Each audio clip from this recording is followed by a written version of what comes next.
Well, this next photo is, again, one of my favorites as I've looked at it many, many times. This is a hike. So this one says Company D, E, and F on a 10-mile hike, American Lake, Washington, July 10th, 1917, the 2nd Battalion on the march. So you can clearly see the dust that's being raised. There's one lone pole there. I'm not sure if that's a flag pole or if that's got wires coming off it. So you see quite a few men marching away from the camera. In fact, they all seem to be marching away from the camera. There is a guy in a black suit with a hat, and he's got something in his hand, and I can't tell if he's marching away from the camera or towards it. I often wonder what's in that little attaché that he's carrying. Split rail fence.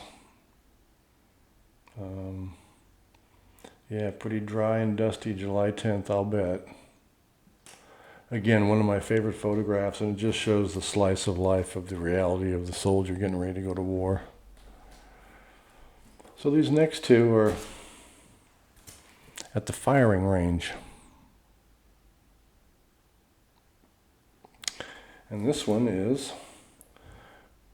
Company D watching Company F at skirmish formation July 14th.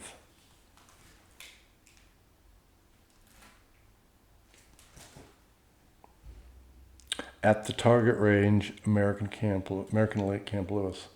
So, I'm not sure what the rifles are. I can see that several of them have the probably the bayonet attachment hanging from their belts. They all have utility belts.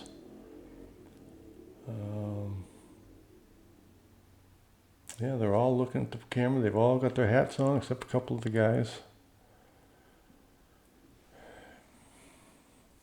And this next one,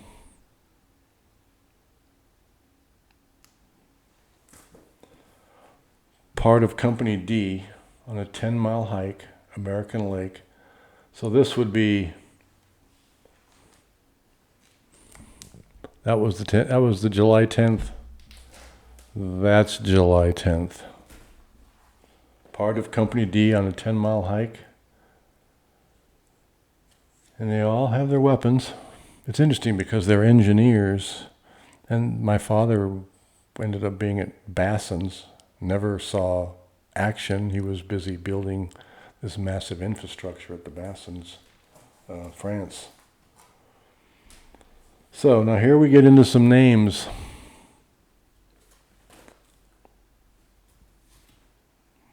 These are the Back to Nature men, is what it says on the picture there.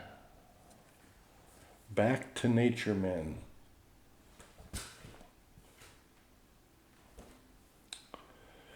And then the other one is the Gold Dust Twins, Painter and Hayes. The Gold Dust Twins, Company D.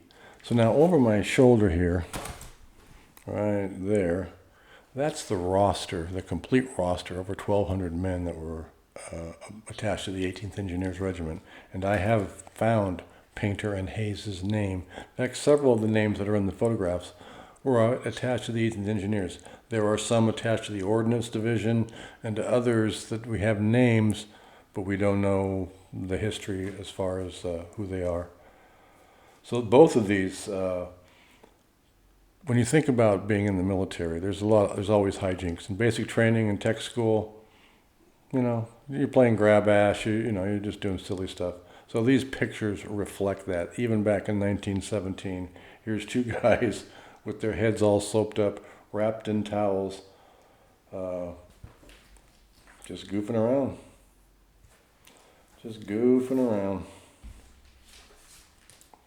I am not sure. I have really nothing other than I'll just show this. This one is in my dad's album, and it says 4 comers, 4 would-be's, American Lake. So these are 4 young lads. Pants, shirt, hat, They all have a canteen. They all have a rifle. The rifle's as tall as them. It's as long as they are. They all got big old smiles because they're playing soldier. And the one guy's barefoot. The others seem to have shoes of some sort. Maybe two of them are barefoot. But we don't know if these are sons of some of the guys that are in the 18th Engineers, visiting friends, relatives, don't know, local Boy Scout troop or some kind of a early group like that. Interesting. A little faded.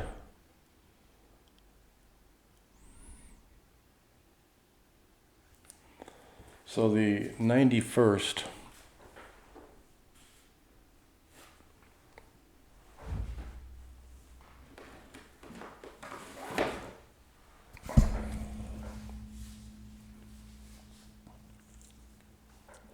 So the book by Alice Palmer Henderson, the 91st, the first at Camp Lewis. These are the first to train after my father left, because he left in August 1st for New York. So the barracks hadn't even been built at Camp Lewis. And this is a fascinating book that we'll get into because of its implications. So with that in mind, the 91st used horses. And one of their battle cries, if you will, was "Let her buck."